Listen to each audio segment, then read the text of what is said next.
You're probably using the EMAs in the wrong way by focusing on the crossover for your trade entry, only to find that the trade often pulls back and stops you out immediately before finally moving in the right direction.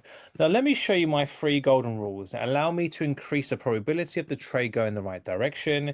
It also allows me to have my stop loss behind a safety net, which protects me from getting stopped out.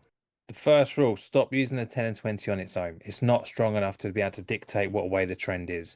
It looks at the very minor trends, not necessarily the bigger trends. So you need to combine this with the 200 EMA as well, which you can see is my darker blue color, where you can see 10 and 20 coming below, opportunities to be selling, 10 and 20 coming above, opportunities to be buying.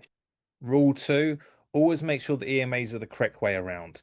If you're trading down, you're looking for a sell opportunity, we need to make sure the 10 is below the 20. So these are good opportunities to be looking for a trade down, not when it's the wrong way around. As you're looking for a buy, the 10 needs to be above the 20. The 10 is the blue, the 20 is the red. So we need to be looking for buying opportunities in these areas. Rule three, stop chasing the crossovers. Wait for the price to pull back and touch the 10 and 20 zone. Let the bar close out, giving you an entry the following bar with a stop loss behind the 20 EMA with plenty of room to breathe. And this is what we call our bus stop. This is getting on the bus. And at that point, enjoy the bus ride, guys.